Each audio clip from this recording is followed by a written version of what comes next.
Okay, hi, friends, and welcome back. Kind of welcoming myself back here too.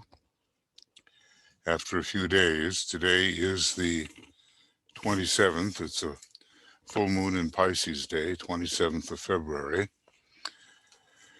And we're continuing with the Six Stages of Discipleship section, which is basically section 3 in the book Discipleship in the New Age, Volume 1. And we're in part 2 of that book.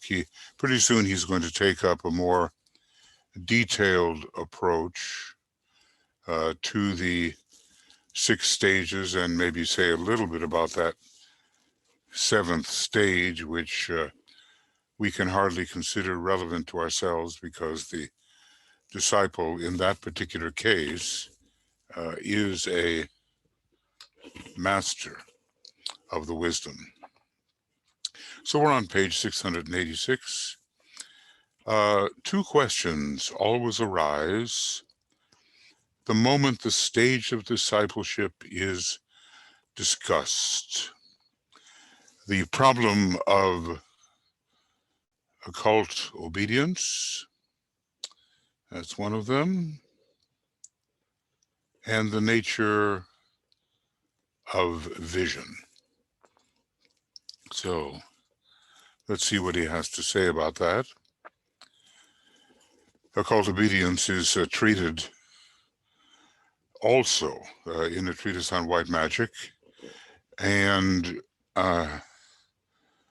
obviously in the rays and the initiations. But here he's dealing with the more personal instructions to the students. Obey the inner impulses of the soul. And vision must turn into revelation. This we understand. I would like to deal with these right at the beginning of any help which I may be able to give you. What is this occult obedience to which a master is supposed to exact? What is it?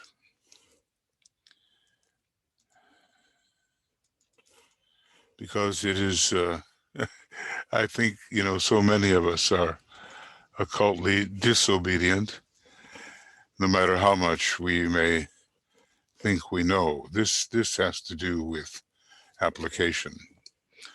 Today, the masters are dealing with the highly mental type of disciple who believes in the freedom of the human will and the consciousness, and who resents the imposition of any so-called authority.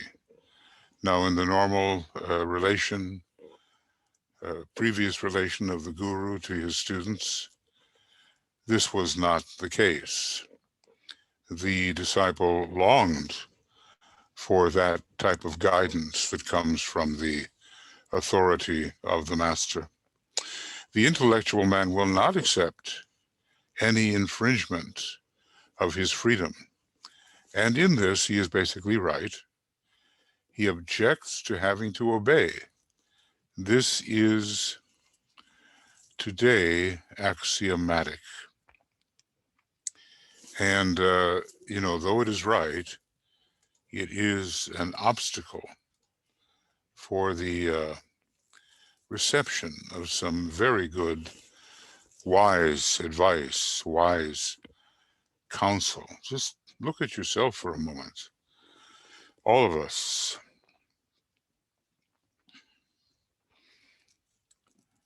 Do we want to obey a higher authority, or do we somehow deep within ourselves rebel against the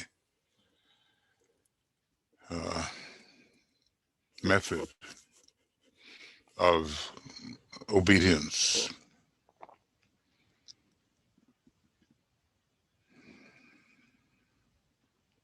You know, the personality says, look, I've got my own way. I did it my way. A very popular song by a man who did it his way, uh, spread throughout society. I did it my way. Well, some of that has to be given up because the my that is meant by I did it my way is the personal self, which is ever at war, especially in certain phases of development with the dweller on the with the angel of the presence. And out of this fundamental question, says DK, lesser ones arise, which I would like to cite. Has the disciple to obey the slightest hint which the master may give? Must every request and suggestion be accepted? You see, right away, we are dealing with questions that involve the possible infringement of the personality's freedom. Must all that a master says be accepted as true and infallibly correct? Is the master wrong when he refuses, if he does, to recognize, or somebody is the disciple wrong if he refuses, as he does, to recognize the master's point of view and the statements that he, the master, may make? Will the fact of accepted discipleship limit his freedom of opinion or choice, coerce his judgment, and make him simply a replica in thought of the master's thought? Well, DK has thought it all through for us, has he not? The kinds of questions that may arise. And he tells us, yes, they are questions of importance. Yes, they are.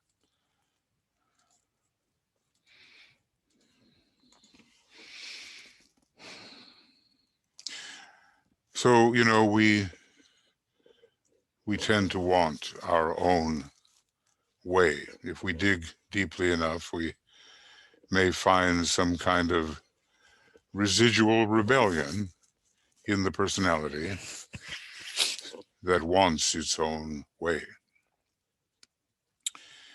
But, as DK is now going to say, the obedience required is obedience to the plan. It is not obedience to the master, no matter what many old-style occult schools may say. You know, that kind of obedience simply runs the risk of glorifying the latent egotism of the director. A master probably knows better, of course, but there are many would-be directors, dictators of esoteric groups that say, do it my way. So the obedience which is asked of you is based on your growing recognition of the plan for humanity as it emerges in your consciousness through the processes of meditation and through definite service, based upon a growing love of your fellow men. So this certainly does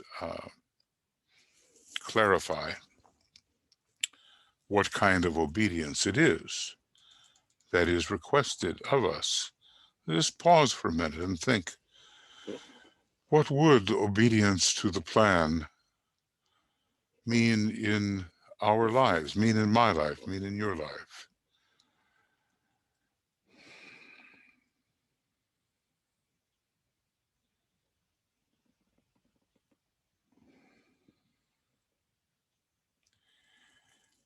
You see, there are certain fundamental objectives which will bring humanity into a better state, which is all the divine plan attempts to do with regard to humanity. Of course, the other kingdoms and the planet are all part of it as well.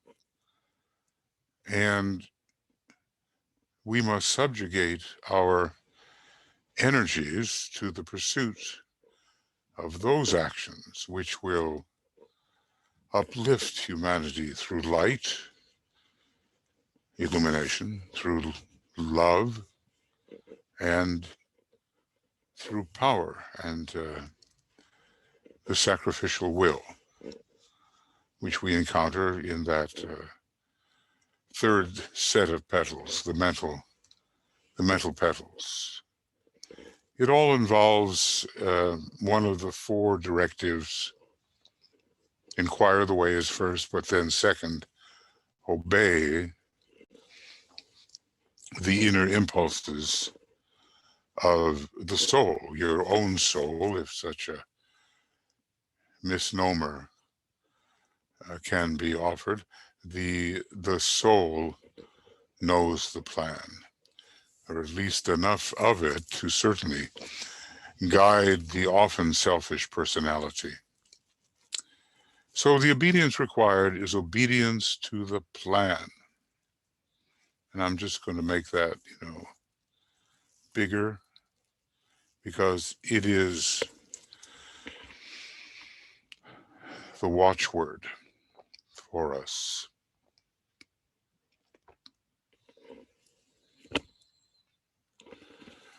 The obedience demanded is that of the personality to the soul. As soul knowledge, soul light, and soul control become increasingly potent in the mind and brain reactions of the disciple. So I suppose every one of us has to work with the question, do I, as a personality, obey my inner monitor, my inner higher guidance?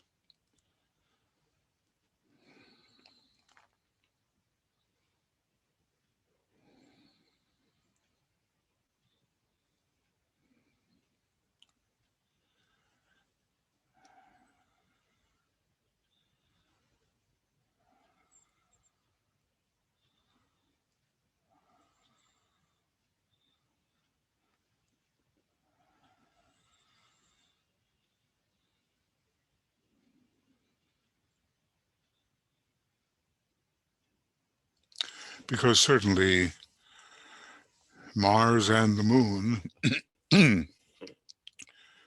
which are planets considered profane in a way, before the gate of the temple, not within it, will prompt in one direction.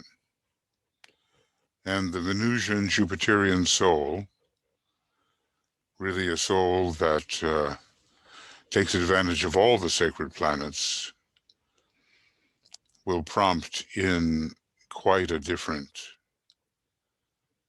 direction.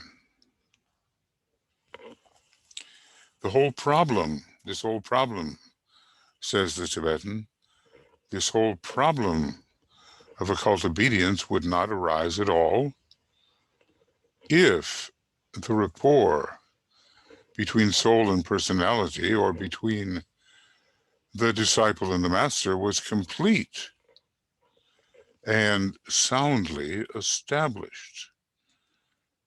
The third and the second aspects of divinity would be utterly connected, and we would not be asking those questions as if we, the personality, were somehow deprived of our just rights because of the demands of the soul, which we have failed to realize we are, at least at this stage of evolution. The entire question is based upon the blindness and the lack of knowledge of the disciple. Soul blindness, really. Personality sight, soul blindness.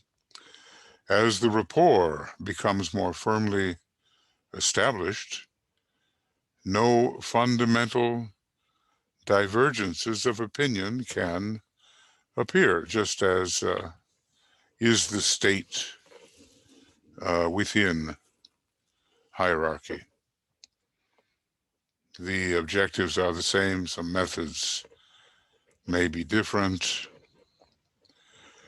but consensus, a soul consensus, can be reached in the councils of hierarchy, and such a consensus is reached.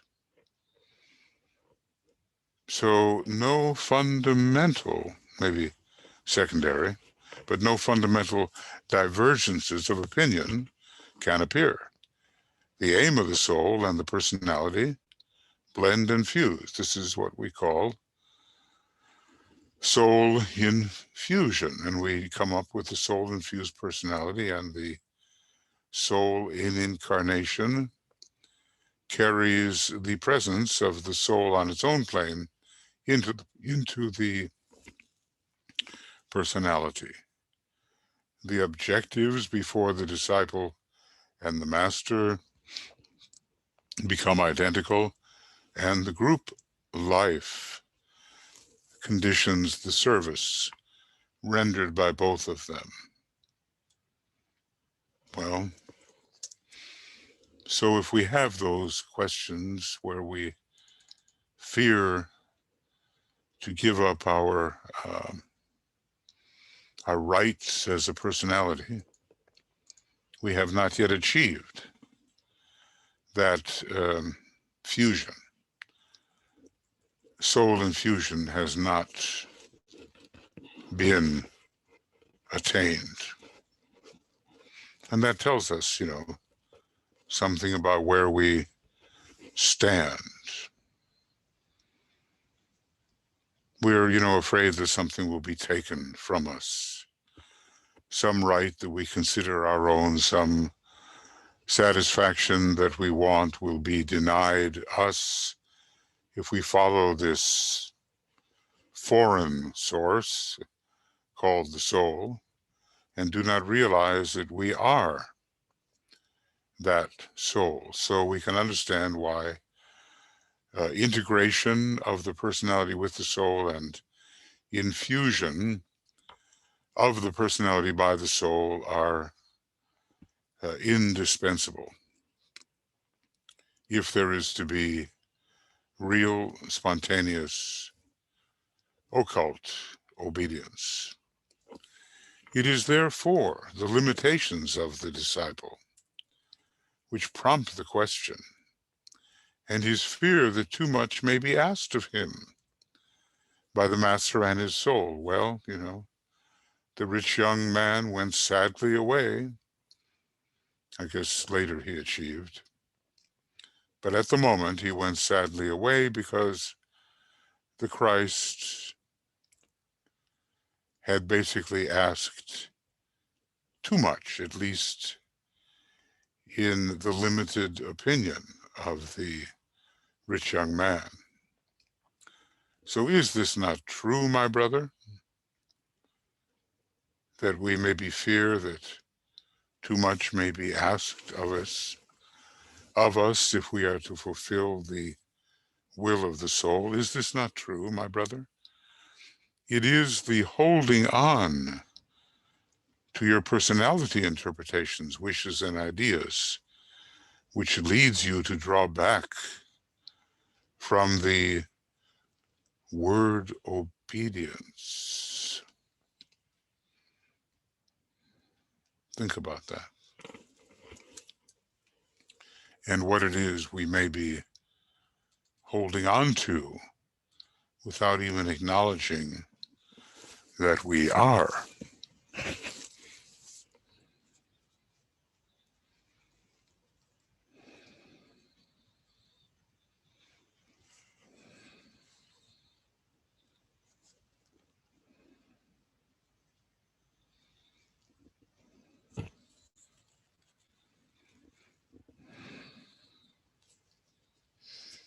So it is our limitations which make us anxious which prompt us to anxiously ask questions about the amount demanded through occult, demanded of us, the personality, through the exercise of occult obedience.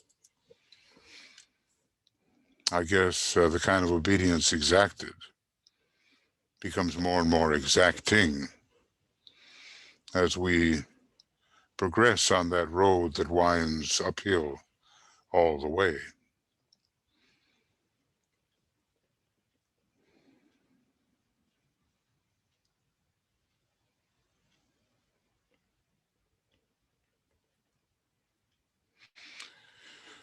Well, we learn eventually to give everything, and then the bounty of the greater system flows in upon us. It's the law. And that's why the Christ has said it's better to give than to receive. And the interesting thing is, but in the giving is the receiving. And we do have to prove that to ourselves. It is, says DK, it is your liking for yourself and for your own point of view, which literally and factually makes you afraid of a too prompt acquiescence in the known suggestions of the masters. And remember, this, the first master encountered, is the soul. And that is the soul the master? Indeed, indeed, because the solar angel is way beyond the stage of mastership. No master has a master in this day has gone to Sirius for training as a solar angel. Before some of the masters, like Master Serapis and Master Jesus, training on Sirius is upcoming because they are lords of compassion. But there's quite a difference between these Petries who live within the Solar Logos and the state of a human being, even an advanced human being like a master. I would, okay, so it's liking for ourselves that cause us to struggle and debate and not instantaneously says, yes, count on me, that's what I'll do. It's hard. We tend to like our not self too well. I guess I'm calling it the not self. He calls it yourself. But I am suggesting that we are identified with our not self. And therefore we hold back, we defer, we oscillate, we delay, because we are not there in the state of knowing we are the soul. And that comes with increasing soul infusion. I would have you remember, he says, that suggestion is all that a master ever makes to a disciple, even though he may make positive statements about human affairs. These statements may be entirely correct. The neophyte, however, is usually too blind or prejudiced by his own individual point of view to accept them. So we have to go from the individual point of view to a group point of view. Obedience only can only be rendered when there is a developed understanding and an inclusive vision. If this is lacking, the passing of time will adjust the matter. In time, all things are rightly adjusted and all things healed, with time healing all wounds, as it is said.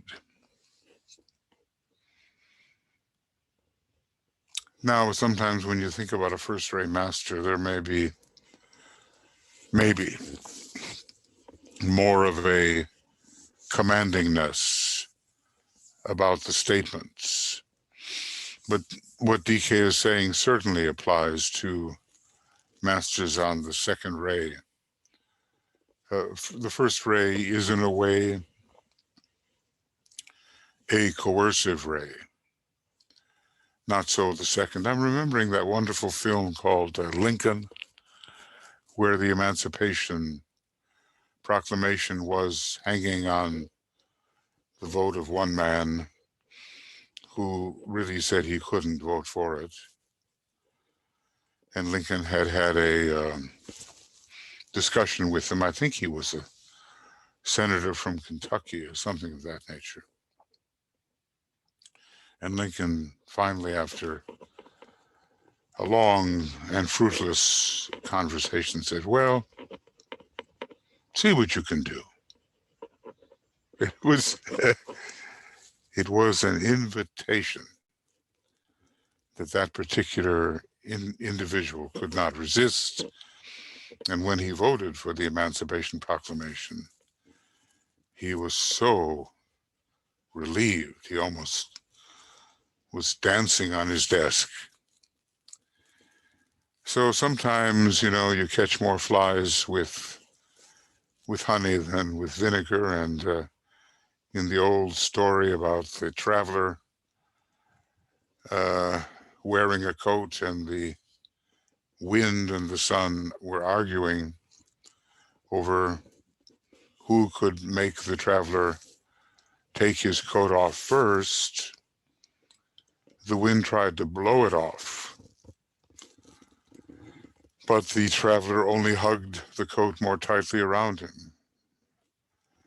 And then the sun came out and shed its rays abundantly, warming the whole situation, and the traveler voluntarily took his coat off. So even if you're on the first ray and tend to believe in the principle of coercion, there are ways and times that it's better to simply invite rather than to command. All right, so that takes us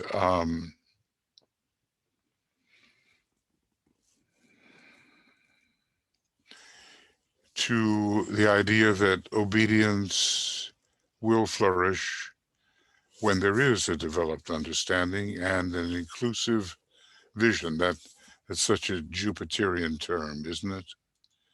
I was thinking about Jupiter's rulership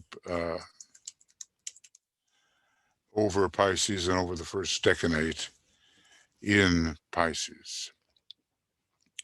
But eventually, obviously, a more inclusive vision develops over time. And the possibility that obedience can be rendered, even when at first it is not, is guaranteed, pretty much, with the passage of time. Okay, so that's about occult obedience. Whoop.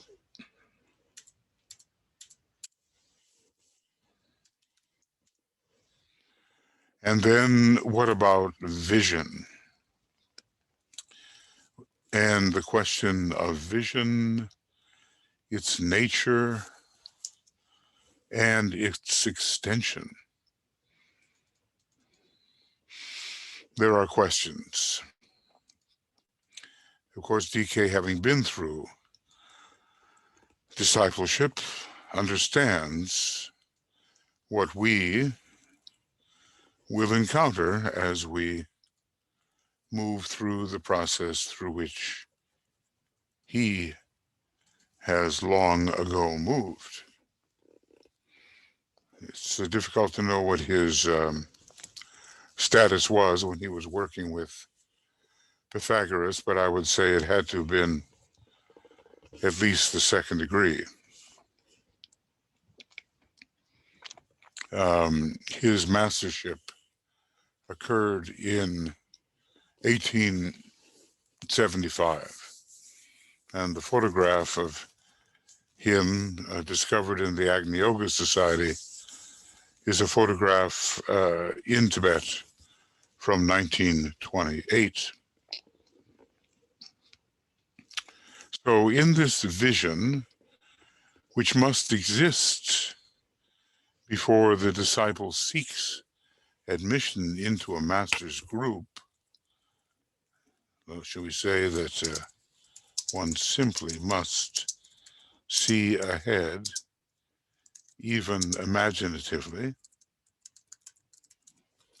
a gradual unfolding process or an unconscious remembering of something once sensed and seen. Is that what it is? Is it memory? This is a strange question. And herein lies the crux of this problem. And he's going to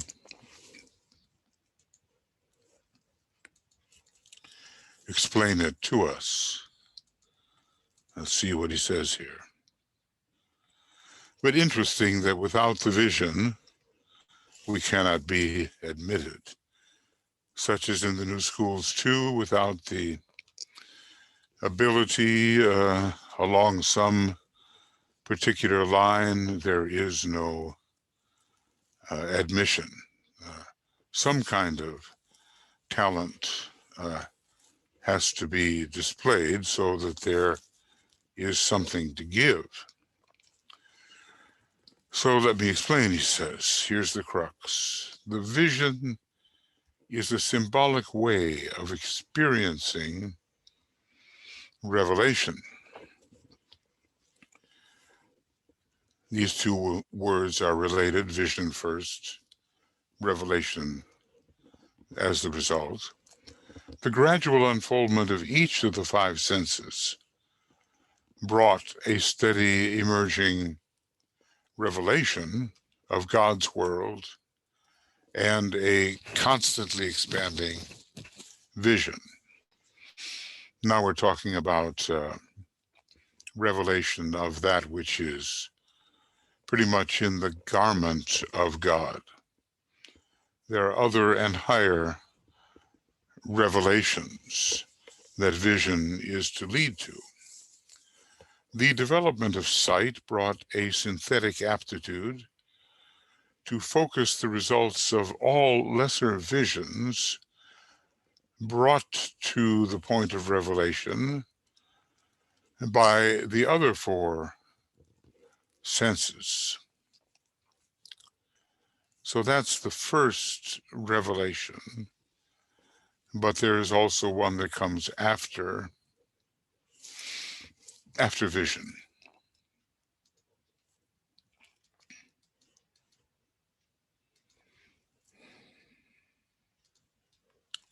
A symbolic way of experiencing revelation. The revelation is of something far more subtle, but somehow the symbol, which is more concrete, embodies it or connects with it. So the senses themselves, for the young child, increasingly bring about revelation. It begins on a sensory level. So the development of sight is brought a synthetic aptitude to focus the results of all lesser visions brought to the point of revelation by the other two. Then comes a vision revealed by the common sense of the mind. That's all the senses together considered as one, the kind of sixth sense, in a more practical way than when we say, oh, I've got a psychic hunch, I have a sixth sense about this. This demonstrates in its most developed stage as world perception where human affairs are concerned, thinking of humanity, understanding the needs of humanity, and frequently works out in the vast personality plans of the world leaders in the various fields of human living. Well, that's one kind of vision.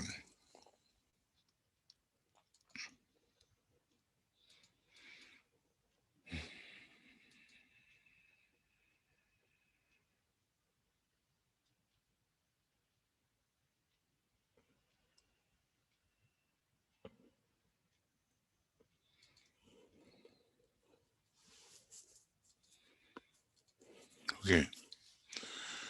Jupiter, indigo, blue, vision. So first, a revelation accorded by the senses, then a synthesizing of that sensory input and their use in combination to achieve a world vision, world perception. It may demonstrate in many ways, but in its most developed form, it is world perception. And you can imagine that the people working at the UN, many of them have this because they're not thinking nationalistically, egotistically. They're thinking with a kind of world vision. But the vision, now he goes further, but the vision with which you should be concerned is to become aware of what the soul knows and what the soul sees through the use of the key to soul vision, intuition. So sensory vision, revelation, soul vision via intuition. And this key can only be used intelligently and consciously when personality affairs are dropping below the threshold of consciousness. So our abiding care and concern for the not self is definitely subsiding when this second type of vision comes into focus. Okay. Whoop. Sorry. Second and wider vision. What does my soul know? What does your soul know? What is our experience? What has been accumulated? What is in the superconscious?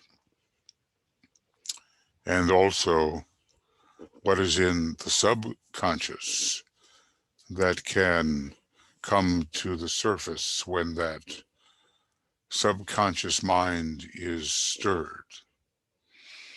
We know ever so much more than we think we know based upon our past experience.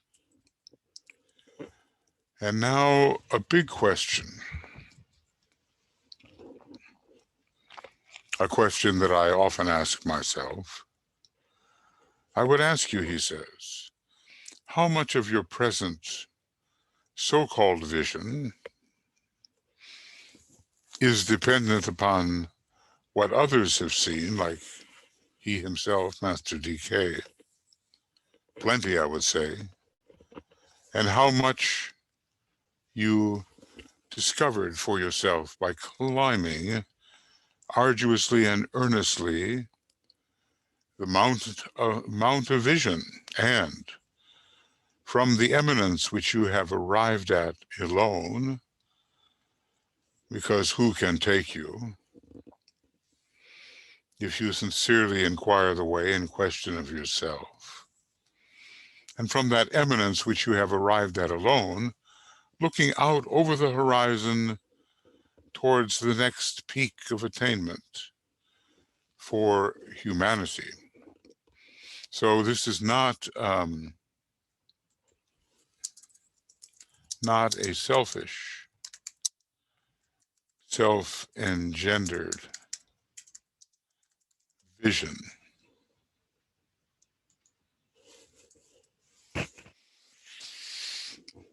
Well, that's a question. That is a question. I've sometimes realized how much I am dependent on what Master DK has said, and then trying to do relational work in combining what he has said.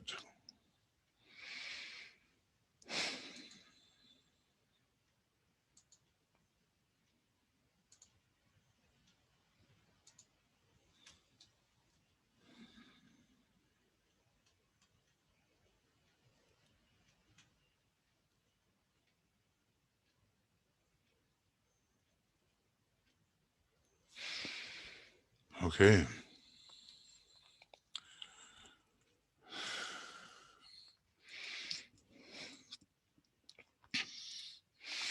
Now, sometimes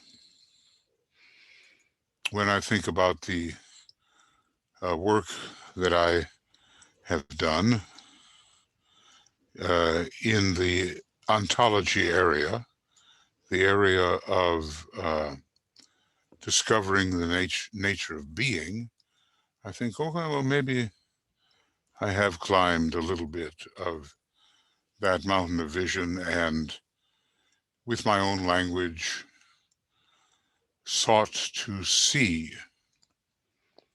in a way that is self-engendered rather than dependent upon constant guidance from another. And maybe each one of us has certain areas where we know we have climbed this mountain of vision arduously, earnestly, and by ourselves. Of course, there are always hints in the air, and things we've read factor into it. But maybe we have really applied the power of thought. And we see more because of what we've done with the power of thought. A disciple becomes an accepted disciple when he starts climbing towards the vision, towards the mountaintop. He can also register consciously what he has seen, and then begins to do something constructive about materializing it. This, many throughout the world are beginning to do. Okay, so we are climbing this mountain of vision, and we're in a book that is talking about accepted discipleship, among other things. So if we want to be an accepted disciple, we know what we have to do. We have to think for ourselves and climb into that state of seeing, where something we did not see before is now visible. And you just have to ask yourself, have I done this?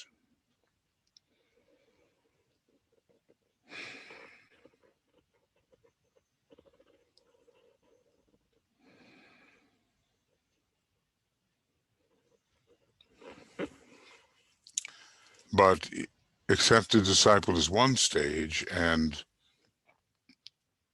world disciple, which doesn't just mean we use the internet quite a bit and get around. It's a degree of influence over others in terms of spreading the higher energies.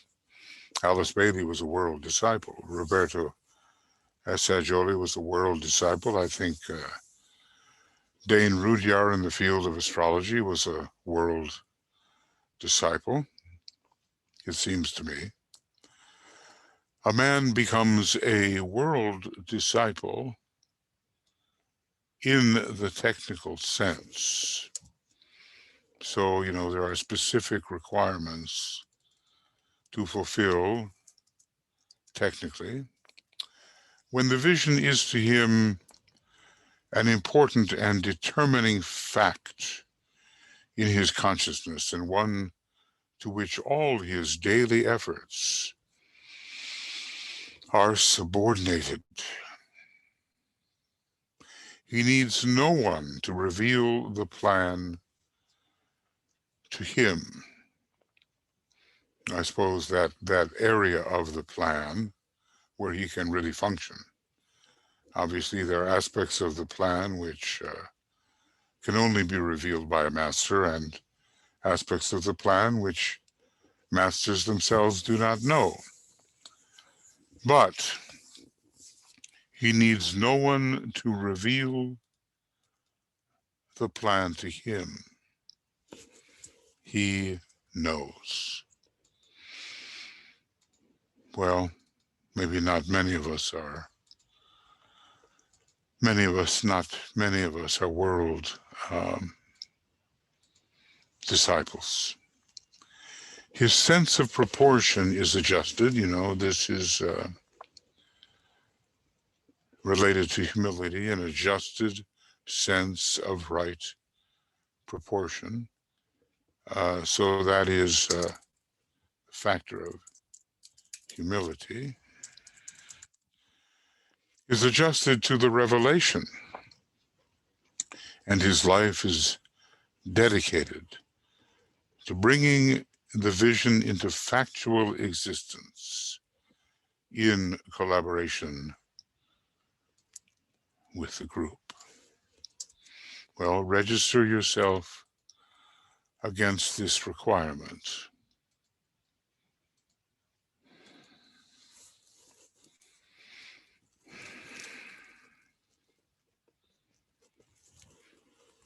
Something that is going to lead to a great revelation, that is the vision, is a determining factor, fact and factor in his consciousness.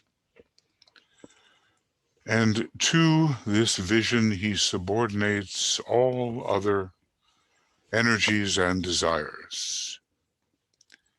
His sense of proportion is adjusted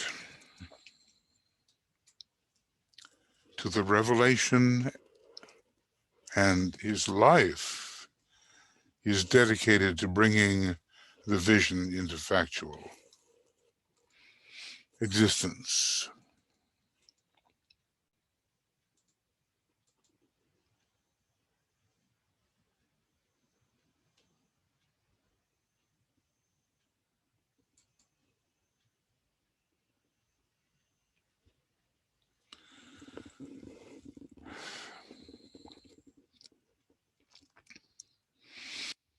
So what is the purpose that guides us? And in a balanced manner, do we subject all of our energy system, and especially our desire nature and our thought, to carrying out that purpose, which is in line with the divine plan? That's the question that we have to ask ourselves. This is a lengthy section. It's not one that I think I can finish in one program, at least at the moment. Let's see. It is therefore, says DK, a gradually unfolding process up to a certain stage. And after that stage has been reached, it is no longer vision which is the dominant factor. See, that it's vision is veiled revolution.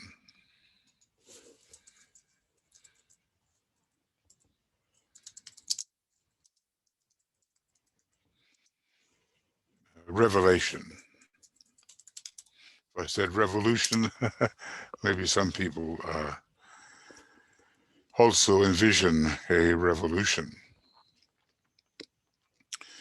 But rather it is the field of experience, of service, and achievement.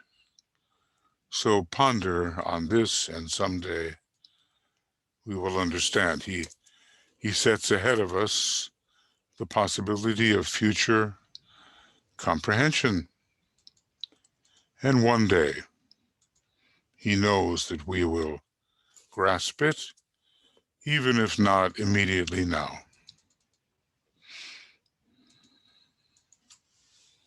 So no longer vision, but revelation. And, it's just very simple, that intensity of vision,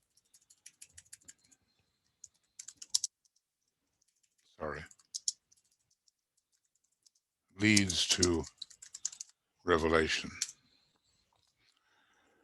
There is both an unconscious deflection towards the vision and a conscious orientation towards it. I mean, it's so much a part of you.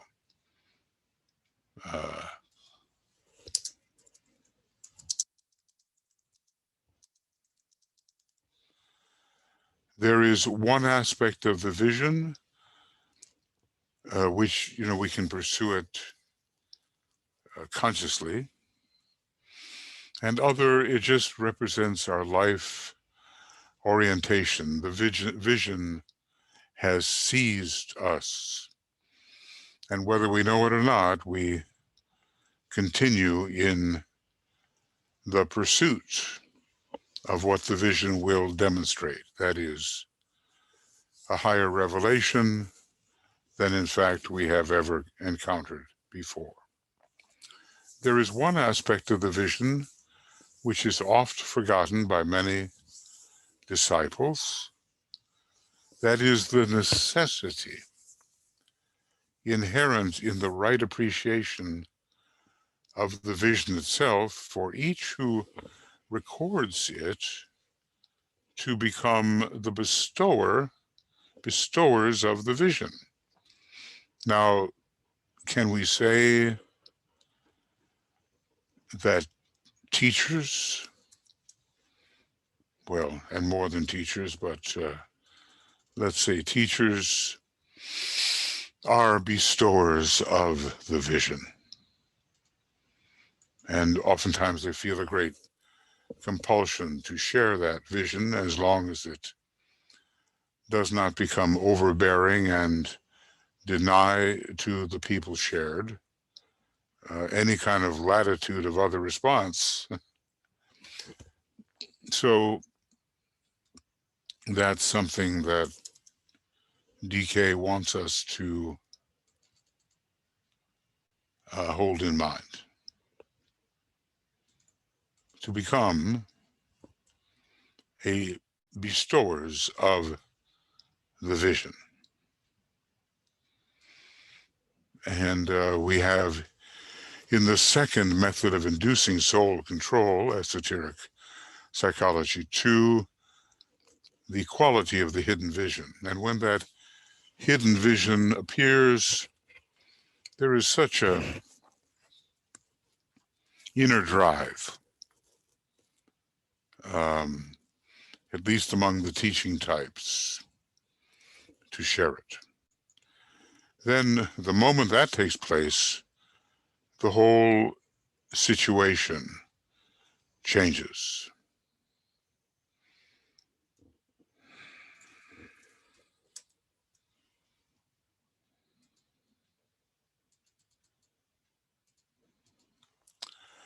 Through the thoughts of all beginners, and he's told us over and over again, that we are beginners, runs the note of striving after the vision, of searching for it, of ability and inability to contact it, and frequently the distortion of the vision by defining it in terms of already imparted truths.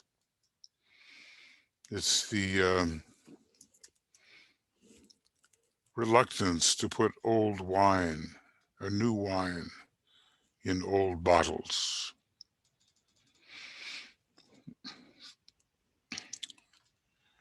So, do I have a vision? Am I following a vision? What is my vision? What is the objective towards which I am striving? And what is the soul telling me that helps me formulate clearly what the vision I will follow may be? So the attitude of the neophyte, therefore, based upon the need for vision, it is upon individual personal need. It will help me, it will orient me, it will make me feel more relevant, more comfortable.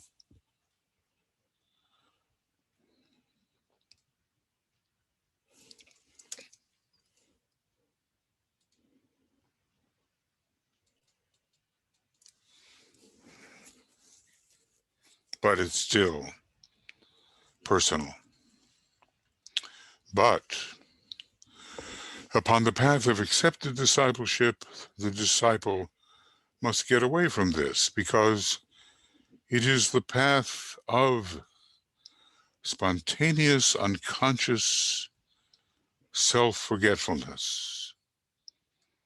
And how potent is that form of words, spontaneous, unconscious self-forgetfulness.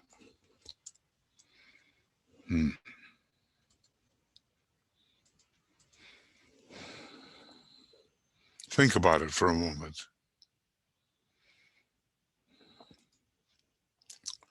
How often does that particular quality enter your life so that you, so that I, so that we are spontaneously, unconsciously self-forgetful?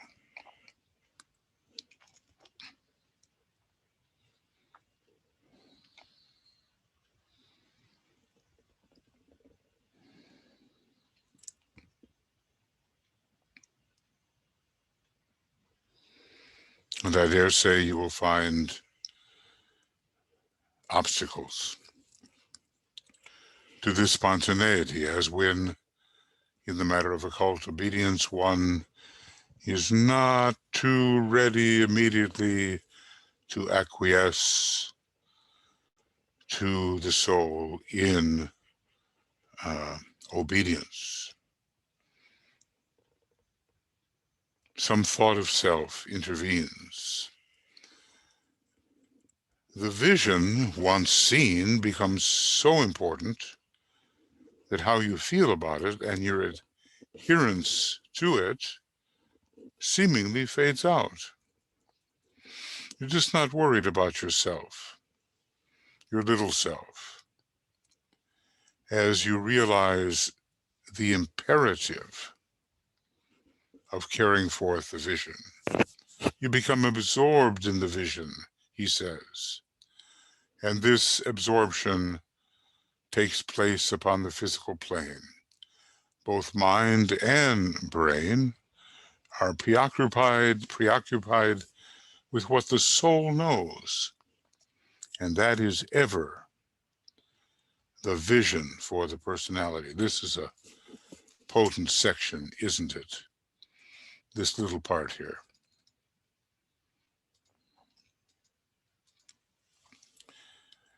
Are we driven by the vision? A vision. Am I worried about how I feel about that vision? What it will take from me? Whether I'm adhering or not adhering to it? Or is the vision consuming my life, leading to revelation? Am I absorbed in the vision? Right here on the physical plane. Is it a now and then thing, or does it happen with consistency? So keeping on the penetration into what the soul knows, both mind and brain are preoccupied with what the soul knows. And that is ever the vision for the personality.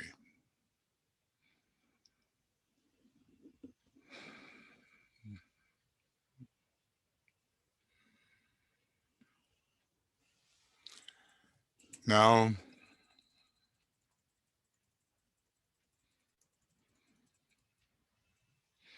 there's more. And I think we'll just pause for a little bit, but I'll take up that more shortly.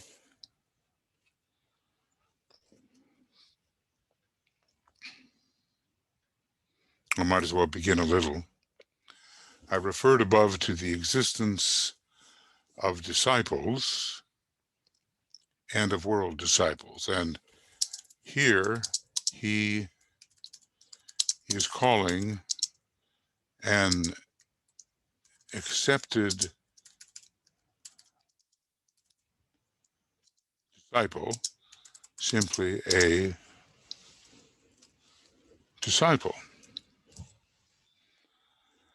And of world disciples, we know in the technical sense, they have a world influence in some area of human service.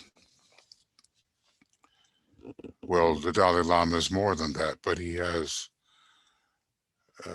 everyone's a disciple, you know, at some point, even if one is an initiate.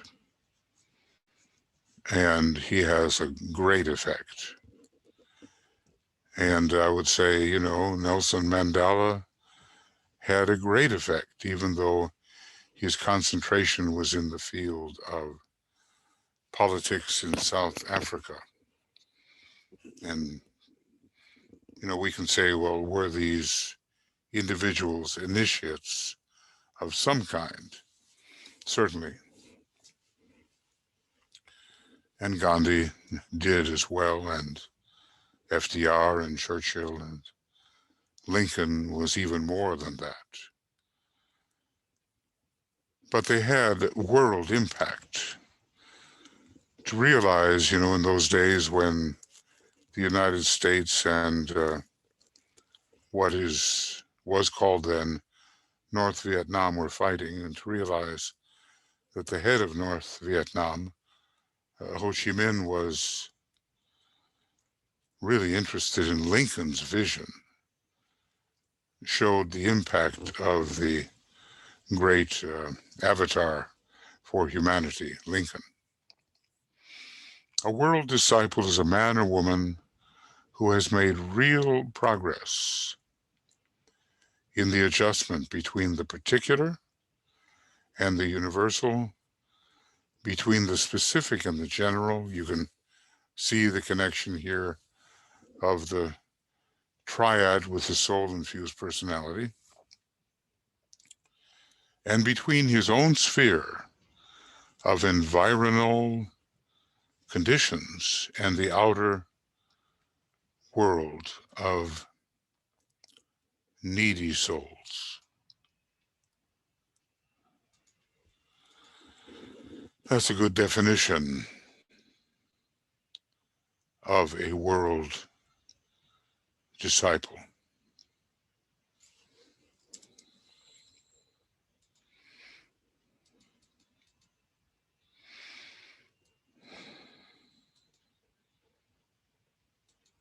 The general and the particular, the triad, meaning somehow that which applies to everyone, and the soul-infused personality, or the soul-infusing personality. And generally, this can mean the initiate of the third degree. Maybe some second-degree initiates can be counted here, but it seems to me there has to be a real ability to hold a point of tension within the egoic lotus and to access the triad, even as the soul is infusing the personality. That's what he's saying here, that a world disciple really is. The problem with such disciples, with which such disciples are occupied, is not the adjustment of relations between the inner spiritual man, the soul, and its instrument, the personal lower self. That stage has been passed. Their major interest is how to fulfill the immediate personality obligation and at the same time produce an effect upon the environing world of men because of a strong inner compulsion and the need they feel to shoulder the service and responsibility of their master and his group.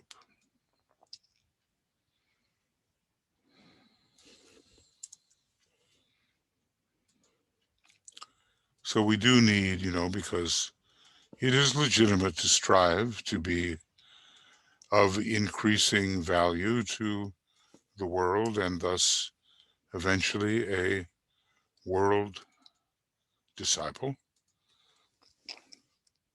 But it's not a personality soul issue. That is almost automatic.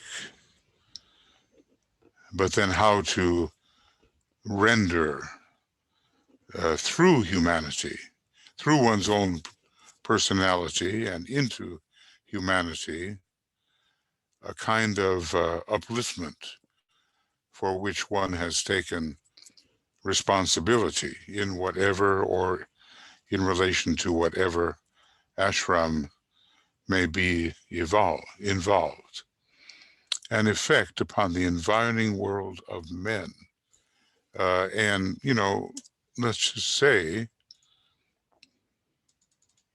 strong inner compulsion, yes, they are driven. And the need they feel to shoulder the service and responsibilities of their master and his group. Maybe they really are aware, in some cases, of the master and the group, outer group maybe, or maybe also of the ashram. These men and women, technically considered, are always accepted disciples in the academic sense of the term and are ready to render themselves receptive to spiritual impression. This they do, if they choose, at will. They are integrated people from the personality angle and susceptible at all times to soul contact. They are not yet perfect, for they are not yet masters, and even the master would say, I'm not perfect. And the fourth initiation still lies ahead for them. That's a hint, but not the third initiation. But their own imperfections are not their major point of soul attack or their major preoccupation. World need and world demand for spiritual and psychic aid rank paramount in their consciousness. So here we have such a clear presentation of what the world disciple really is. Always accepted disciples in the academic sense, and we're learning how to recognize whether we are an accepted disciple and what we have to do accordingly to become one. And they are open always to that other level from which guidance can come from within. And at will, a world disciple can get this guidance at will, which is not the case for so many people. They have to kind of wait and hope, watch and pray. And then from the practical perspective, they are integrated from the personality angle. This is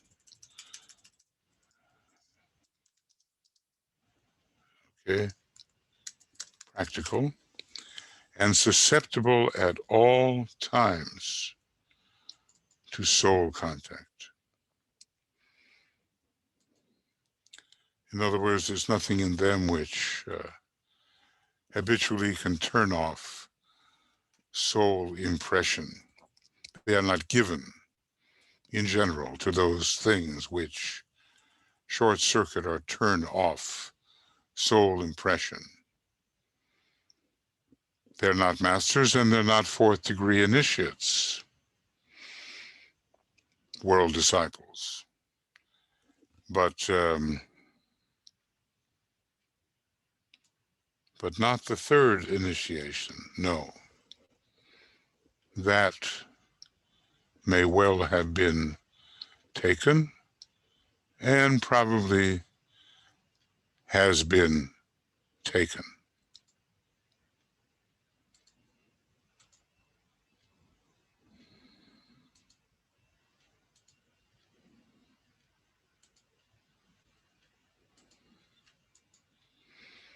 Okay. But they're not worried, as the probationer is concerned, with their own imperfections. So they have really taken their eyes off their personal self. Somehow they have done this. And that's so very important for this kind of stage. It's still a point of attack, but not their major point, not their major point of soul attack. They still are cognizant of their imperfections. They have to be if they're ever going to constantly improve. But what rather is their point of attack? World need. Thinking big, world demand for spiritual aid and psychic aid. And remember, the word spiritual means, in a way, improvement along any line. They are clear-visioned as to people, but basically non-critical. The recognition of imperfection is automatic with them, but in no way negates loving understanding and readiness to assist on any level where the need appears to be important. So they've eliminated one major cause of glamour, which is criticism. They see, but they, as the Tibetan never sees, but look how he writes to the students. There is not a critical, destructive tone. There's something that always is constructive in how he is writing. World disciples think in terms of groups with a steady, developing measure of inclusiveness. The planet Jupiter, of course, being very important here. Jupiter in Aquarius coming strongly into focus for the esoterically inclined as we enter that age. Inclusiveness, a word about which we speak so frequently, but then it has to be experienced in the heart, doesn't it?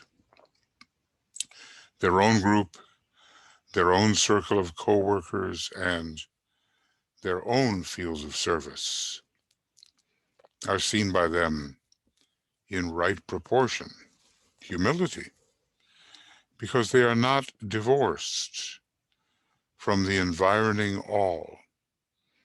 Therefore, the great heresy of separateness is not having an effect over them. They are active focal points for the forces of light in the three worlds of human endeavor, and are to be found in every field and school of thought, which itself is a very inclusive statement from DK. It's so easy for the esoterically inclined person to think merely in terms of himself, the teaching which he follows, and those who are around him following a similar teaching. But you remember, and we remember what the Christ said, "Other sheep have I, which are not of this fold." So we have to respect what the other ashrams can bring, even though we are not necessarily fit to function within them. At least we see their contribution.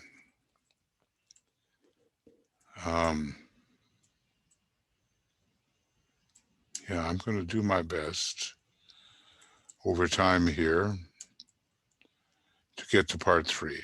It may be yet a little while. I'm not going to define for you, he says, active discipleship as ordinarily understood. Every esoteric student knows its significance, its implications, and its responsibilities.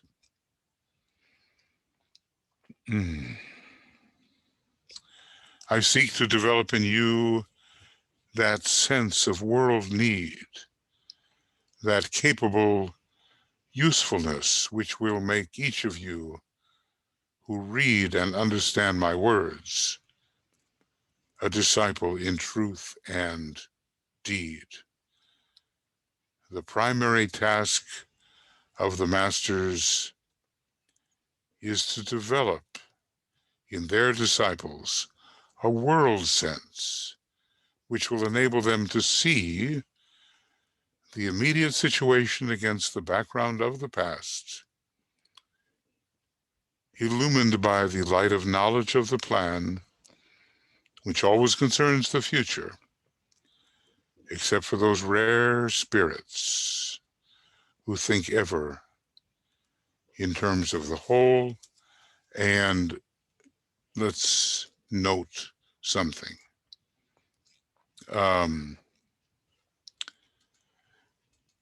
The following, that he did not, he does not use the word spirits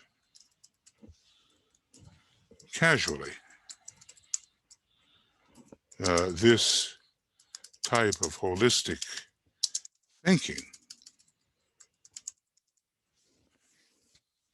is monadic.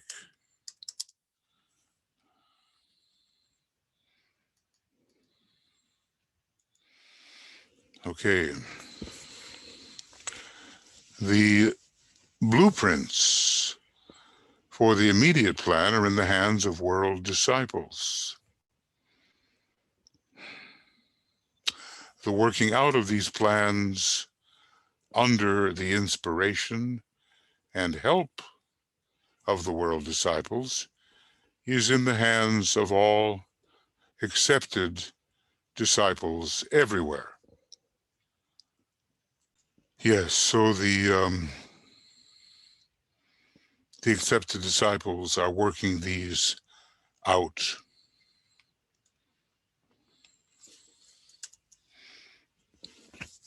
The plans under the inspiration of the world disciples. Now, look how many people worked out plans under the guidance of Alice Bailey, obviously a world disciple.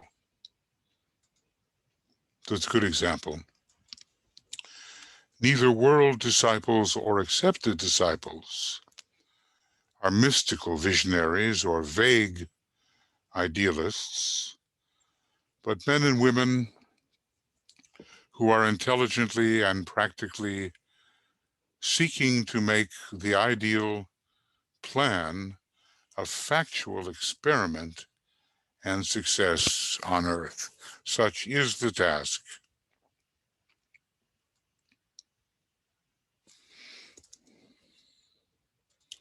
Such is the task in which all of you have the opportunity to help.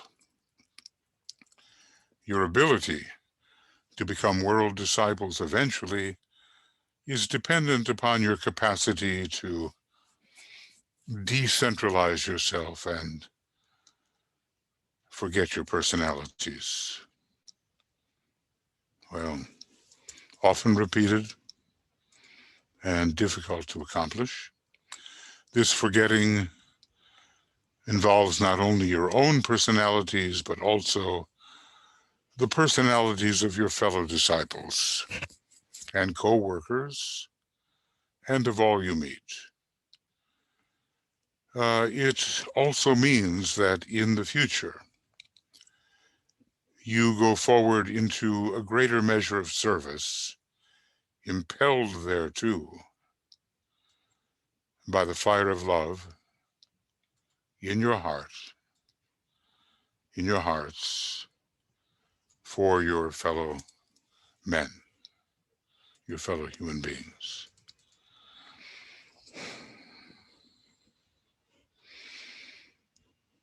Well, certainly we are receiving some real powerful teaching here about discipleship and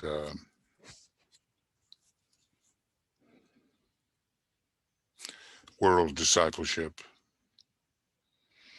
We have to also forget the personalities of others, and this seems so very difficult for the learned student of occultism to do. Somehow the criticism is so rampant, you know. It's deeply unfortunate and deplored by the masters.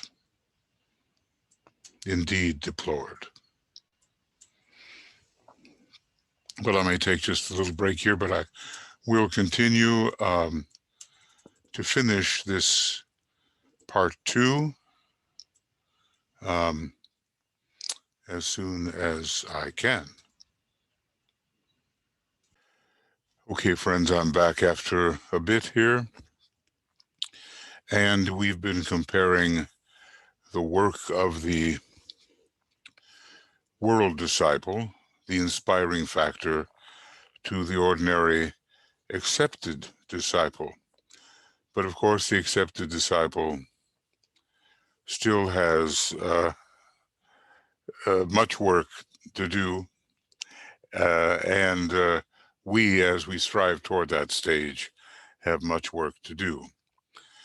One factor that should be touched upon here, he says, is that frequently disciples handicap themselves because not having learned to forget their personalities, they have an attitude of deep concern over demonstrated past failures and a consciousness of very real inadequacy. Now, this is the classic spiritual inferiority complex, and I think it affects disciples on the second ray very much. Naturally, Master DK has the most to do with such disciples. They become over preoccupied with the personnel of the group and not with the group soul. You as disciples are too preoccupied with the interpersonality relationship and are not sufficiently focused upon the group soul and upon the master, the center and the focal point of energy of the group. Well, this is so plainly stated and so difficult to achieve, it seems, in our modern discipleship groups, which Master DK assures us are the most glamored of the groups, of all groups, which should be a chastening thought. If you would reject all criticism, if you cultivate the joy of relationship and seek ever to participate together in whatever spiritual blessing may be outpoured for the helping of the world, if you seek to contact the Master as a group, and if you are in position to know your group, which is, of course, not necessarily at first the case, and if you tune out all anxiety as to success or non-success in the appointed service you will greatly aid in the task with which the master is confronted. It just can't get much more plain than that, can it? And yet, so many of us, and I include myself, have had difficulty adhering to this very thing. Criticism, self-pity, suspicion, 3-2-1, the root causes of glamour, and a concrete-minded attitude which misinterprets. These things have plagued us. They've plagued me.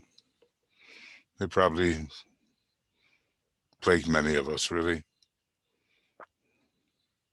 If you would reject all criticism, if you cultivate the joy of relationship and seek ever to participate together in whatever spiritual blessing may be outpoured for the helping of the world, if you seek to contact the master as a group and not, selfishly and individually, my contact, my passage alone through the door of initiation, that will never work.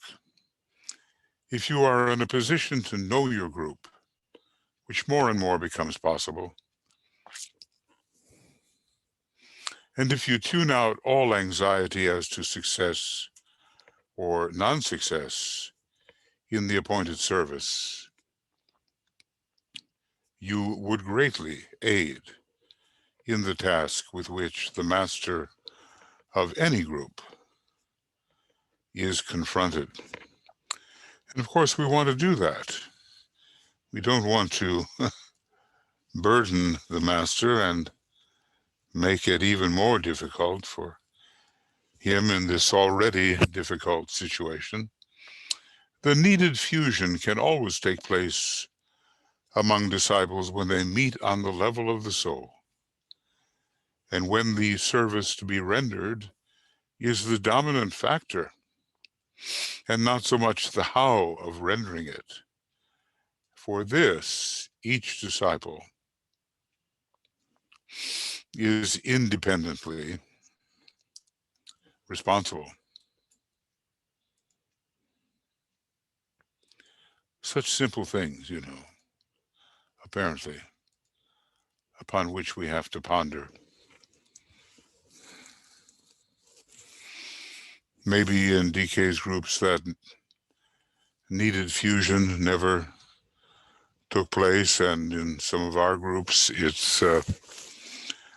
it seems a consummation devoutly to be wished, but does it happen?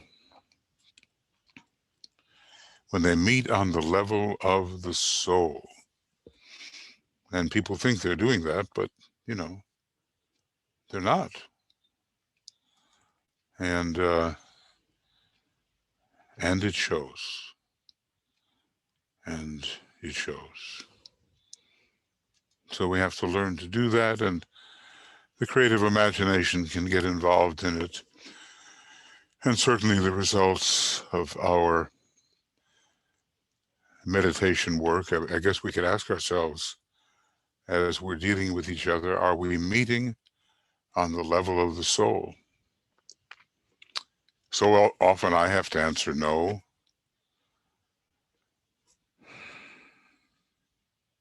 When I'd like the answer to be yes.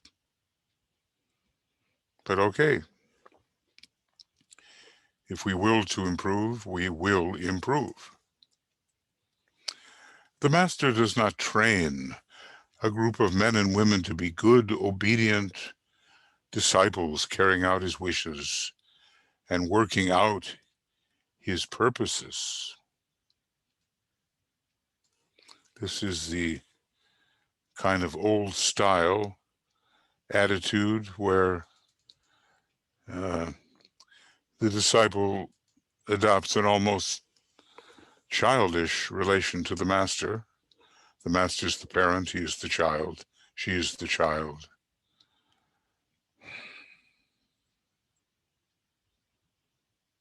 Everything has to be balanced. There is such a thing as occult obedience, and it does have to do with obedience to the soul and to the plan, which is so often known by the master, and thus obedience to his behests may well be the part of wisdom. But, nothing carried too far in either direction.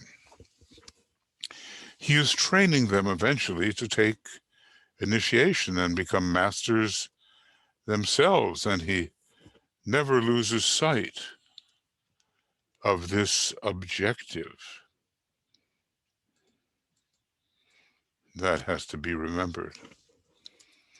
So he sometimes will place us quite on our own, and where he could intervene and protect or do other things, he may leave us to face the situation ourselves, because that is how we do learn. I mean, when we work out some task ourselves, we feel a certain sense of strengthening. And as Master Moria said, to give all is to put on chains. Think about that.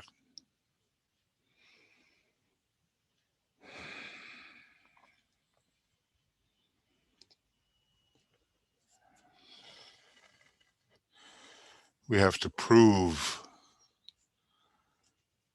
our mastership on our own by becoming masters. And if we're just handed things too easily, we fail. Maybe all of us can remember being handed something too easily. There's no particular pride in it or no particular self-affirmation in it. It's a weakening process, actually, if it is not really deserved. He goes on, you as disciples have therefore to learn to handle force and to draw energies into the destined area of service. And this is a fact you must constantly have in mind. Disciples are chosen by the Master because in spite of any or all personality limitations, they respond in their individual measure to the immediate vision of the united hierarchy and to the methods which they, the great ones, propose to employ in materializing the vision. There is that kind of responsiveness which negates all the liabilities which less experienced disciples fuss so much about. Some of the great people, they had their limitations. Ataturk, FDR, Churchill, yes, they had their limitations, but they also really adhered to the vision of the Master, whether they knew that Master personally or gave up knowledge of him or were simply guided by him in an unconscious manner.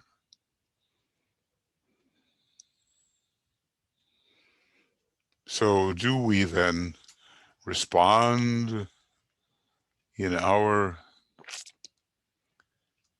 individual measure to the immediate united hierarchy? That is a question. And I'm judging that in so many cases, the answer is basically yes, we do. And this doesn't mean that we forgive ourselves every liability. We keep on trying to improve, and much there is to improve that we may discount as irrelevant or not important or whatever.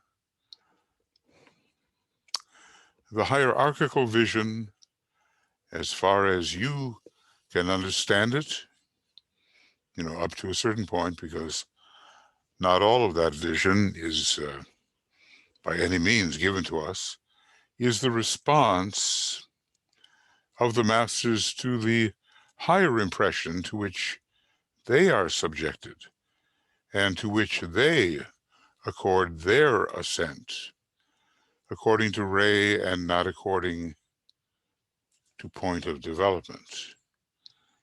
And that is an important statement. According to Ray. So it is a selective type of response. And it comes, we might say, impression coming from Shambhala. The higher impression.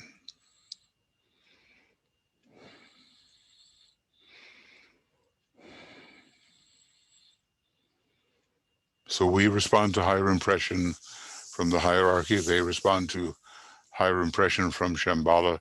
Shambhala responds to higher impression from the planetary logos. The planetary logos responds to higher impression from Venus. And finally, all these planets and their logoi are responding to higher impression from the solar logos. So it really is a hierarchical setup with greater points of tension, attempting to affect lesser points of tension. The master recognizes those who recognize the plan. That's one of those statements. And are trying with full or with qualified dedication to bring it about. Now that's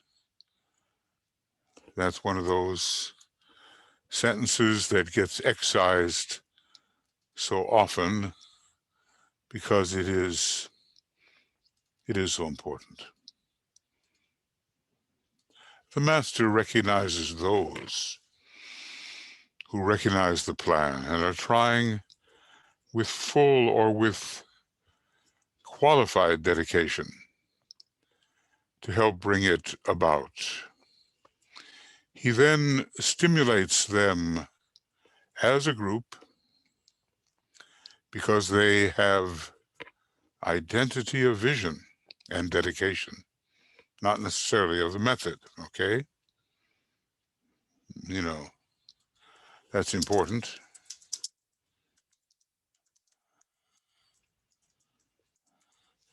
And this enables them under that stimulation and inspiration to become more effective in the chosen, self-chosen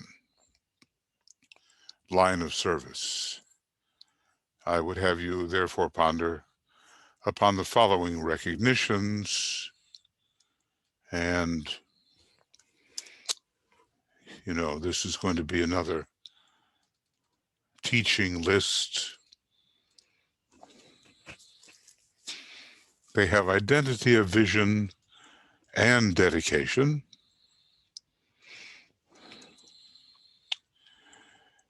That much they have to have.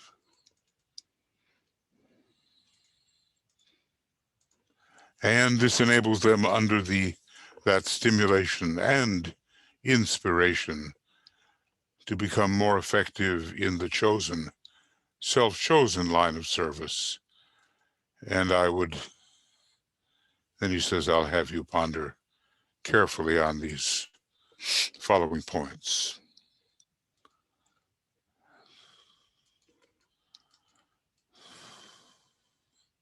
So do we feel stimulated as a group in the groups with which we work?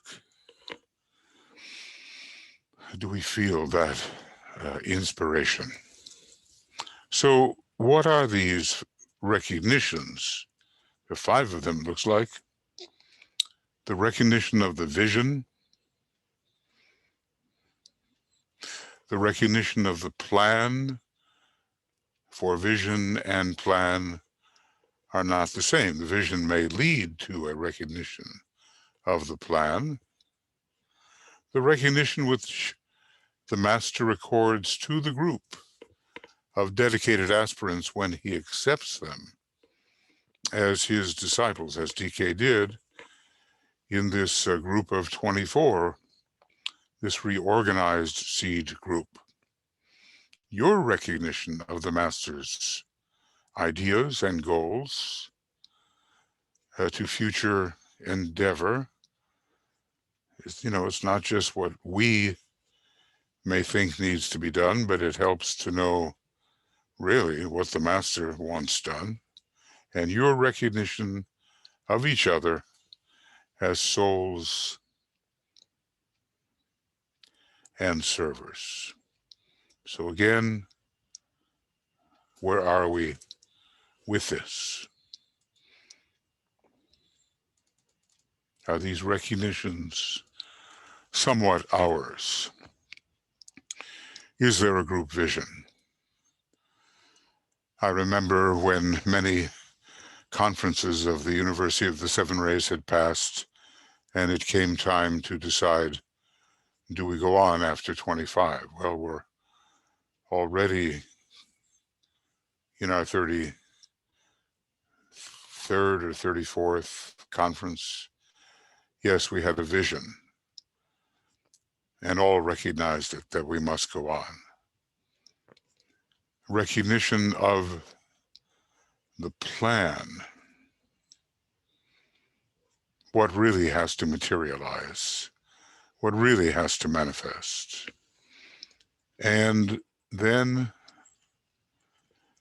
that accepted as a group recognition, which the master accords to a group of dedicated aspirants when he accepts them as his disciples. He did seem to hint at that when he changed his mode of address to them. Rather than being so individual, it was to the entire group. And, it's not all up to the master. He is the monadic center of the ashramic group, and he is an aspect of hierarchy and in touch with higher directives. What are his ideas and goals as to future endeavor? And your recognition of each other, how do we see each other? As souls and servers, hopefully not as irritating personalities that we like or we dislike, that would be suffering under the glamour of sentiment, which is one of those eliminations which has to take place in rule number 11, in the beginning of that rule. And when these recognitions are properly understood, there will be eventual recognition by the hierarchy of a group of disciples who can be used as a channel through which spiritual energy, light, and love can be poured into a needy and agonizing world.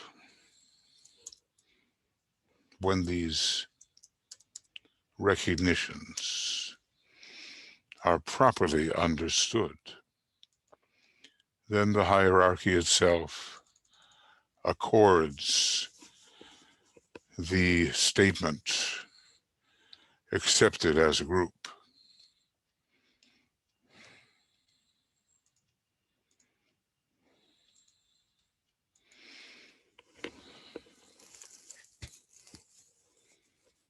So it doesn't come overnight, it's eventual. And all kinds of successful group integration and group fusion and a group project, all these have to exist. But then can come that empowerment, which is acceptance by the hierarchy and not simply by, let's say, a master who is closer to the group or its project. The group begins to really fit into a larger scheme of things and understands where they do fit. So going on, the group will then be endowed with power to serve. But it will not be power given to it by the master. It will be the potency which it has engendered itself. Important. It's not just a gift. The empowerment is coming from the fusion. This power which disciples wield comes as a result, as a response to the life rightly lived and love fully given. There is a great law which can be embedded in the words, embodied in the words, to those who give all is given. We sometimes use this in connection with the meditation for financial resources. To those who give will be given so that they can give again. And then this takes it even farther along. So a potency engendered by the group itself. And the group becomes a giving group. Otherwise, of what value is it to the hierarchy?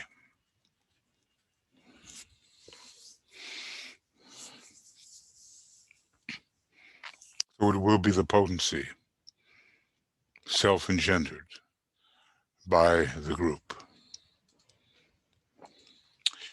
And so this is true, he says, of the individual disciple and of a master's group. We engender our own power through fusion.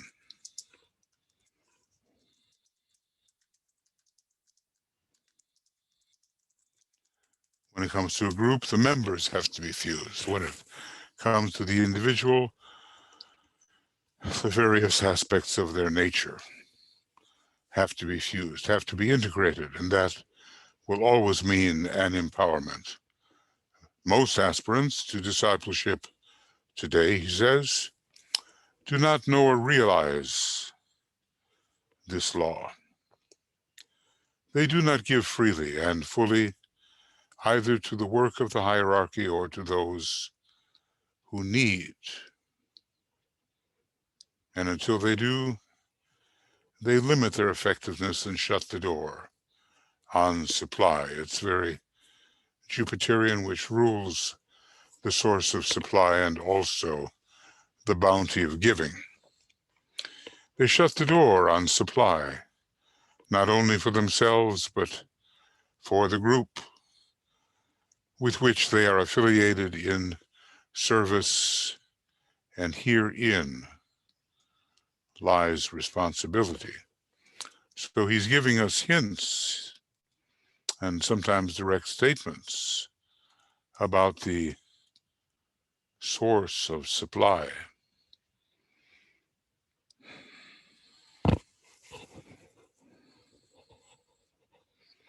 Because, some of the masters have been abundantly supplied with all they need to carry out their work. We hear the stories of the fabulous wealth of Master Rákóczi, Count de Saint-Germain. Well, obviously, he had given, and his ability to produce whatever would be needed or to attract it was powerful indeed. So we want to be effective disciples in the world, opening the door to the source of supply. When we read about the kind of education which occurs on Jupiter, we realize that it has something to do with the source of supply. People are, hoping for windfalls and playing this lotto and that lotto and hoping for millions of dollars or whatever the currency to sweep toward them. But it's not the real method. The clue to supply is personality harmlessness and the dedication of all individual resources to the service of the great ones without restraint and positively, spontaneously. Personality harmlessness and the dedication of all individual resources to the service of the great ones without restraint and spontaneously, and add to this need, love, and magnetism. So plus now harmlessness and dedication of all to the master's projects or ashramic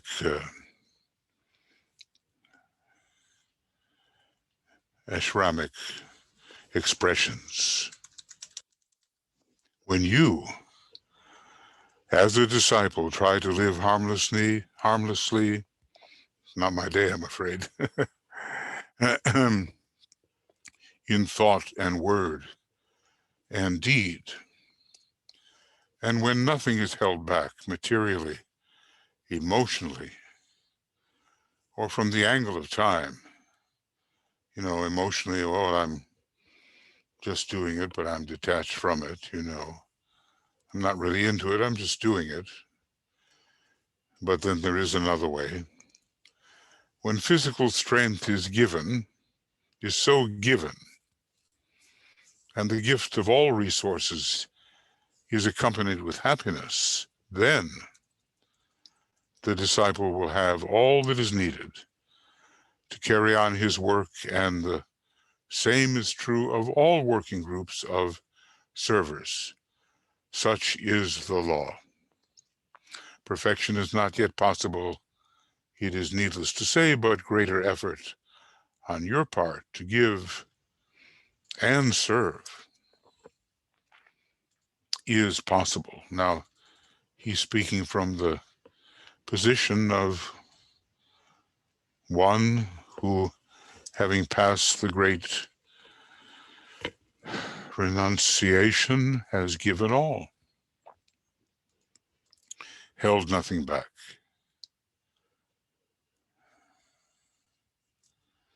Harmlessness is a huge factor here in thought and word and deed. And when nothing is held back materially, emotionally, what about mentally? Or from the angle of time, sometime in the wee hours when we're doing those programs, I realize what's involved here. When physical strength is so given, and the gift of all resources is not complained about, but accompanied by happiness, then the disciple will have all that is needed to carry on his work. And the same is true of all working, I suppose, groups or servers. Such is the law. Perfection is not yet possible. It is needless for me to say. But at least, he says, greater effort on your part to give and serve is possible. So again, simple instructions,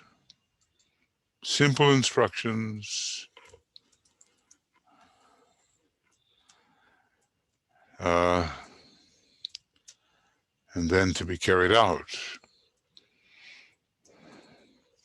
The time will therefore surely come when you will, as individuals and as part of a master's group, subordinate your personal lives to the need of humanity and to the intention of the master. You will be and not struggle so hard to be. You will give and not fight constantly the tendency not to give. You will forget your physical bodies and not give so much attention to them, and the result will be better health. And you will think and not live so deeply in the world of feeling. You will sanely and wisely, and as a normal procedure, put the work of the master and of service first. Apparently, we're not there yet.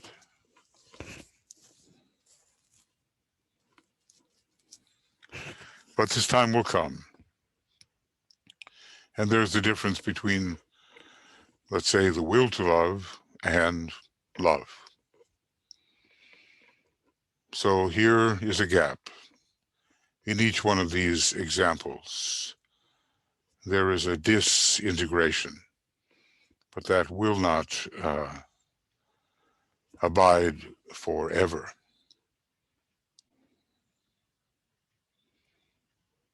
The words are so wise, so wise. And one wishes one could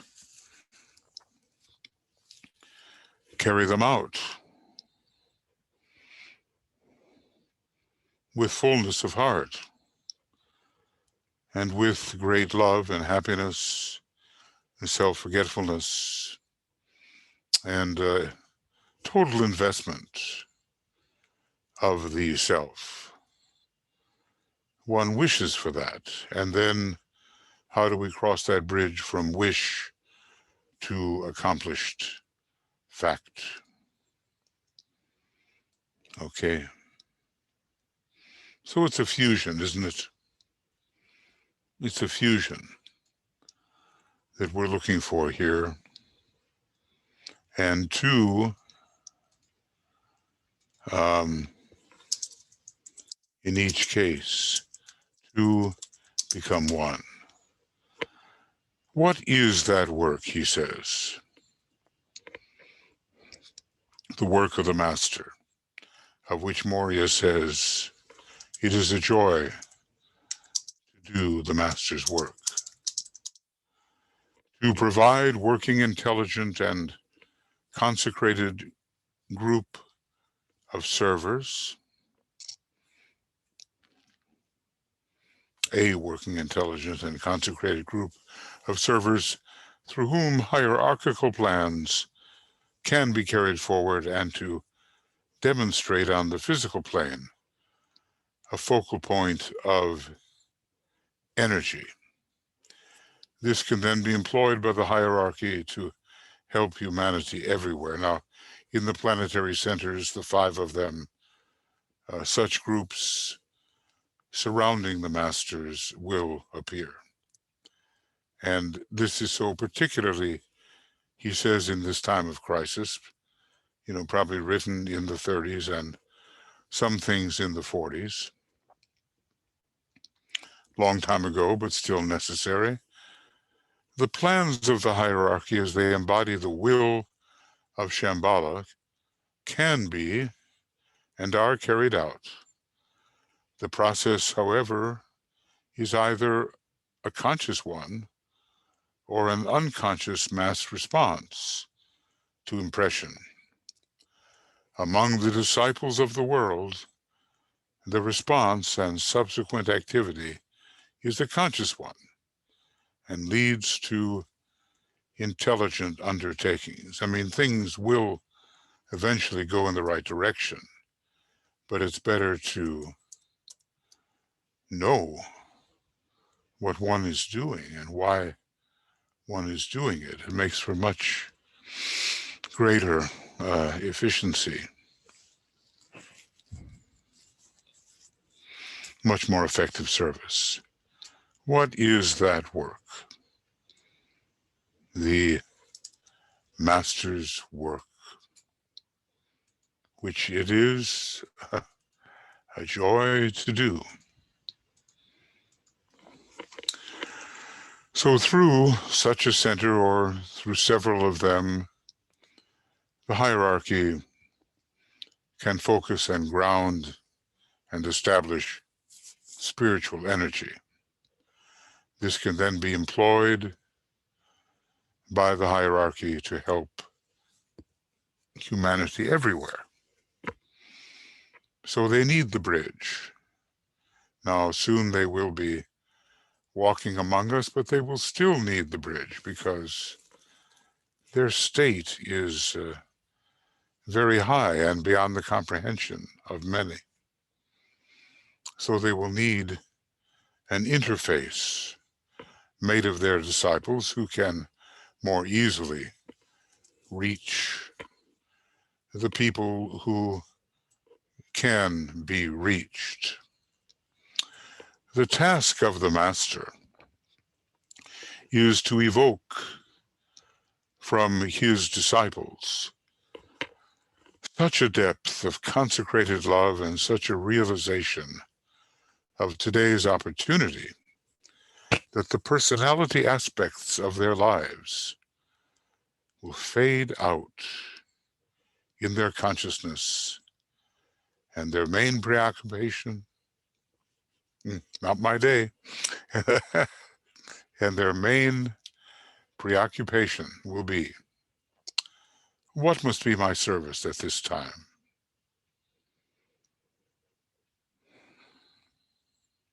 What are the non-essential things in my life to which I should pay no attention?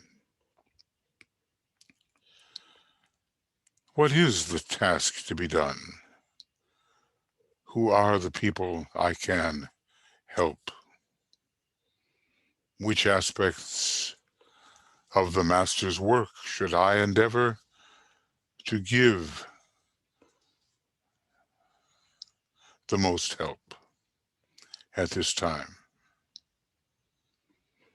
These questions must be met with a balanced, intelligent, and non-fanatical, how enthusiastic we can get, and non-fanatical response and answer. Well,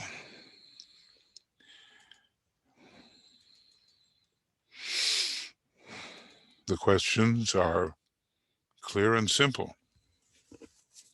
Such a depth of consecrated love and a realization of today's opportunity that the personality aspects of their lives will fade out in their consciousness. Is it so for us? Have the personality aspects faded out? And are we so preoccupied with the simple task of serving and helping that this is what, or this is that towards which our energies are solely directed? And the questions repeating, thinking, pondering as we do, what must be my service at this time?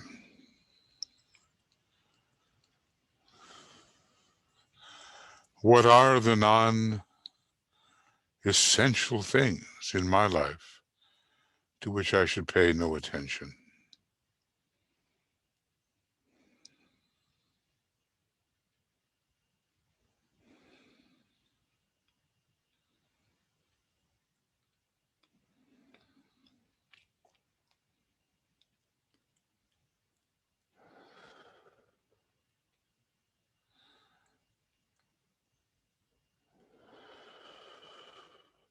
What is the task? Really, what is the task to be done?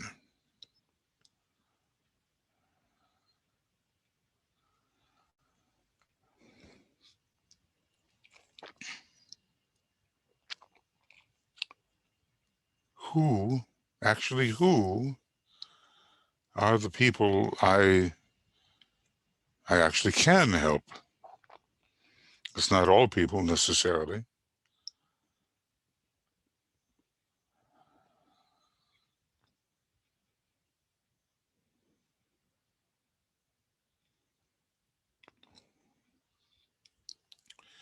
Which aspects of the Master's work should I endeavor to give the most help at this time? It can't be all. There are these 10 seed groups, you know. There are various divisions of service.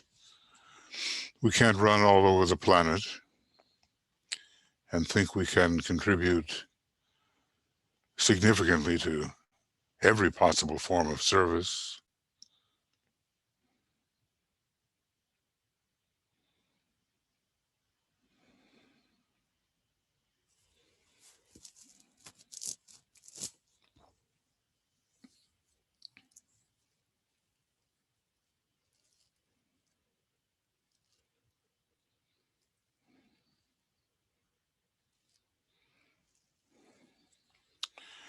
These questions must all meet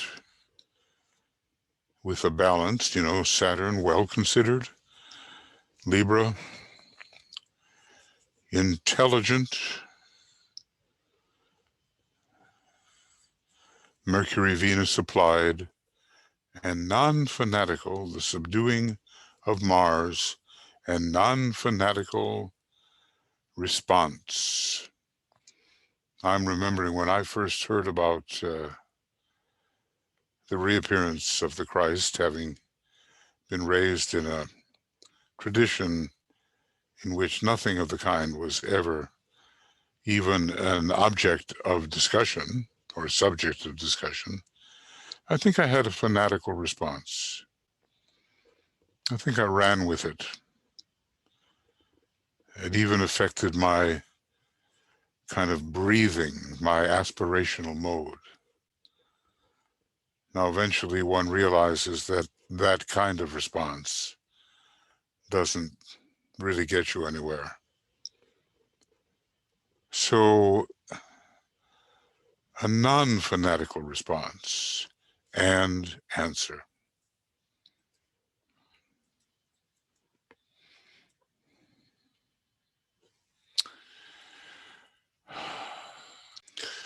Well, okay, so friends, this completes, never complete, but part 2 of section 3 in the book Discipleship in the New Age, volume 1. We're studying the 6 stages of discipleship. We've gone in this section from page 686 to 693, and we'll be taking up program number 5, whether it is tonight or whenever it may be. You know, there's a lot of potential piling up of knowledge that can occur in this process.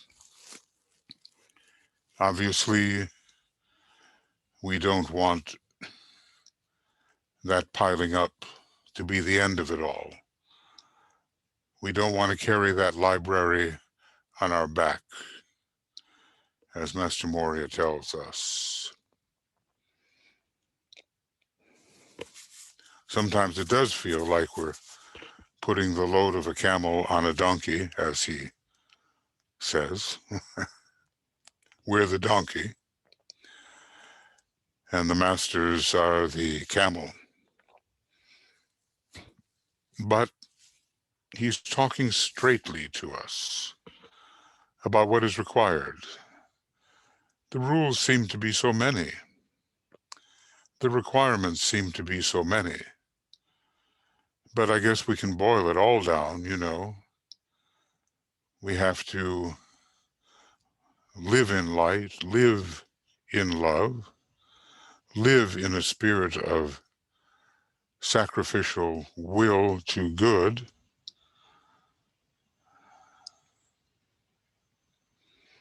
We have to live in all that.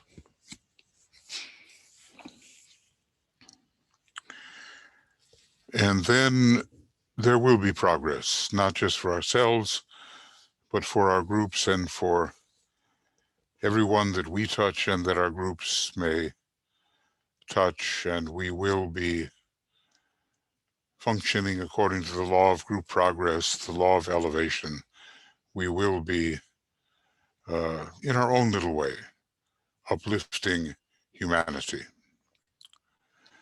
It's just a tiny bit we can do, but that tiny bit in aggregate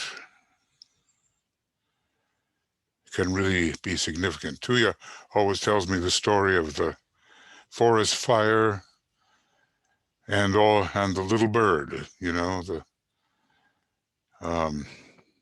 all the animals were just hiding away and saying there's nothing we can do. But the little bird made repeated trips to the lake and then just dropped one drop at a time, came back, another drop, came back, another drop. And she was mocked for thinking she could do anything. And then she said, well, at least I'm doing my part. At least I'm doing my little part. And just imagine if we all did our little part with the kind of energy that Master DK seems to be evoking from us. That raging fire of ignorance, of samsara, would be extinguished if we all did our part, however little. Okay, so this will be coming up before long for you.